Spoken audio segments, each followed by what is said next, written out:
Good morning. আমি অর্পিতা। আমার ছোট্ট একটু ব্লগে তোমাদের সবাইকে স্বাগতম। এই তো ঘুম থেকে উঠে আমি আমার বাড়ির সবচেয়ে ছোট্ট সদস্যদের সাথে দেখা করে নিচ্ছি। তো ছোট জনকে খুঁজছিলাম, দেখি সে গাছের পিছনে লুকিয়ে আছে। ও একটু গাছের পিছনে থাকতেই বেশি পছন্দ করে, মানে কমফোর্ট ফিল করে ওই জায়গাটাতে। এখানে আমি রুমটাকে একটু ক্লিন করে নিব, ফ্লাওয়ার ভাসগুলো ঠিক করে রাখবো, দেন ফ্রেশ হয়ে কিচেনে চলে যাব। আজ আমার ঘুম থেকে উঠতে প্রচুর লেট হয়ে গিয়েছিল। তো বড় বাবুর স্কুল ছিল, বড় বাবাই আমাকে ঘুম থেকে ডেকে তুলেছে। দেন ফ্রোজেন করা কিছু রুটি ছিল, এখন রুটিটা আমি ছেঁকে নিব। তো আজ ছিল হচ্ছে রথযাত্রা। তো রথযাত্রার দিন যেহেতু আমরা নিরামিষ খাই, তো চেয়েছিলাম বাবুকে একটু ভাজি বা হালুয়া কিছু একটা বানিয়ে দেব, বাট ঘুম থেকে লেট হয়ে যাওয়ার কারণে এটা পসিবল হয়নি। তো বাবুকে আম দিয়ে রুটি দিয়েছিলাম। তো এই তো স্কুলের ব্যাগটা গুছিয়ে দিচ্ছি। বাবুর খাওয়া হয়ে গিয়েছে, এখন সে স্কুলে চলে যাবে। এই তো বাবা ওকে স্কুলে নিয়ে যাচ্ছে, ছোট বাবু ঘুমিয়ে আছে। দেন আমি একটু চা বানিয়ে চা খেয়ে নিব এখন, কারণ চা না খেলে একটু পরে মাথা ধরে যাবে। একটা বাজে অভ্যাস বানিয়েছি। তোমাদের কার কার আছে এই অভ্যাসটা? এটা আমার চা খাওয়া শেষ হতে না হতে হচ্ছে ছোট বাবু ঘুম থেকে উঠে গিয়েছিল। এর মোস্ট ফেভারিট টাইম হচ্ছে এইটা, যে ঘুম থেকে উঠে অনেকটা সময় জানালা দিয়ে তাকিয়ে থাকবে বাইরের দিকে, আর ওই যে দেখো নিচে কি দেখা যাচ্ছে, বিড়াল। তো ওই বিড়ালটা ও অনেকটা লং টাইম বসে বসে এখানে দেখছিল। প্রায় সময় বিড়ালটা সকালের দিকে এই জায়গাটায় বসে থাকে।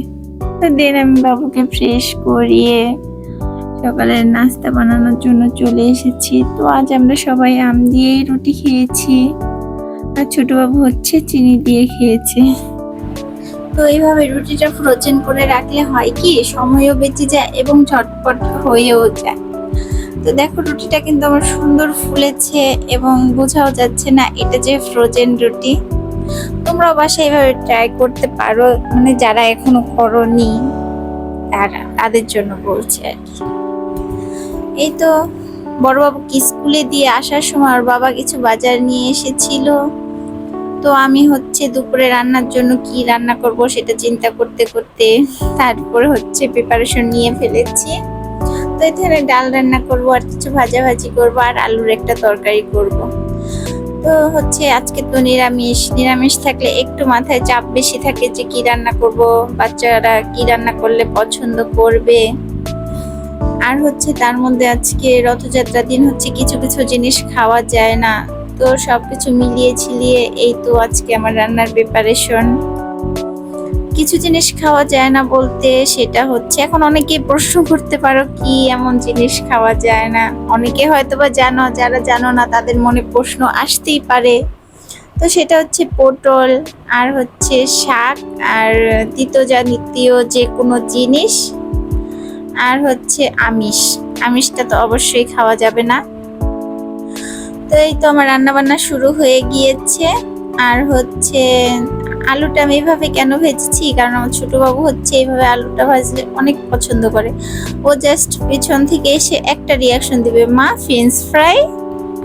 আর এই কথাটাতেই মানে এত শান্তি লাগে, মানে ভালো লাগে, ও এত এক্সাইটেড হয়ে থাকে যে মা আমাকে ফ্রেঞ্চ ফ্রাই বানিয়ে দিচ্ছে। তো এই তো আমার রান্না বান্না কমপ্লিট। নিরামিষ রান্না বান্না করতে সময়টা একটু বেশি লাগে, বাট মাঝে মাঝে নিরামিষ খেতে খুবই ভালো লাগে। আর এই তো দেখো আমার রান্না শেষে আমি অল্প কিছু কাপড় ছিল আজকে, সেইগুলো ধুয়ে চান টান করে এসেছি। এবং বড়বাবু এর মাঝে স্কুল থেকে চলে এসেছে, ও ফ্রেশ হয়ে নিয়েছে। তো আমি এখন বড়বাবুকে খাবার দিয়ে দিব। বাবুর আবার একটু পরে মিস চলে আসবে, ওর আবার মিসের পড়া বাকি আছে, সেইগুলোও কমপ্লিট করবে। তো বড়বাবু বলছিল মা আমাকে একটু ভাতটা সাজিয়ে দাও। তো এই তো আর ভাতটা দিয়ে আমি হচ্ছে আমিও খেয়ে নিয়েছি, ছোট বাবুকেও খাবার খাইয়ে নিয়েছি। এখন বাবুকে ঘুম পাড়াতে নিয়ে এসেছি, সে অনেকটা সময় খেলা করেছে, সহজে ঘুমাতে যায়নি। তারপরে এই তো বড় বাবুর একটা পার্সেল এসেছে, বেচারা অনেক দিন যাবত ওয়েট করছিল এইটার জন্য।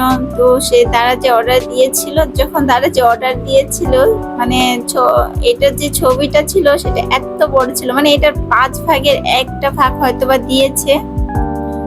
তো ছেলে বেচারা হতাশ হয়ে গিয়েছে যে অর্ডার দিলাম কি আর হাতে পেলাম কি।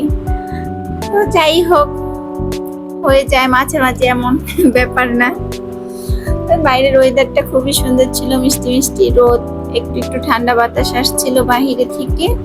আর বড়বাবু হচ্ছে মিসের কিছু পড়া বাকি ছিল, সেটা কমপ্লিট করছিল, দেন আমাকে পড়াগুলো দিচ্ছিল। তো বাবুর সাথে বসে বসে অনেকটা সময় পার হয়ে গিয়েছে, গল্প পড়াশোনা সবকিছু মিলিয়ে ঝিলিয়ে। তো সবকিছু শেষে মনে হচ্ছিল একটু কফি খাই বিকাল টাইমে। তাই তো আমি কফি বানানোর প্রিপারেশন নিয়ে ফেলেছি, বানানো কমপ্লিট হয়ে গিয়েছে। তো আমার চ্যানেলটি যদি ভালো লেগে থাকে আমার ফেসবুক পেজটি অবশ্যই ফলো দিবে এবং ইউটিউব চ্যানেলটি সাবস্ক্রাইব করবে। আর ভিডিওগুলো যদি ভালো লাগে একটা লাইক, কমেন্ট এবং শেয়ার করবে। তো এই তো ছোট ছোট কাজ নিয়ে তোমাদের সামনে আসছি। যদি তোমাদের রেসপন্স ভালো পাই অবশ্যই আরো সামনে আগানোর পথটা আমার সহজ হবে এবং আমার আগ্রহটাও বাড়বে। তো তোমরা সবসময় আমাকে ভালোবাসা দিও এবং আমার পাশে থেকো। আর তোমাদের জন্য আমার এত এত ভালোবাসা।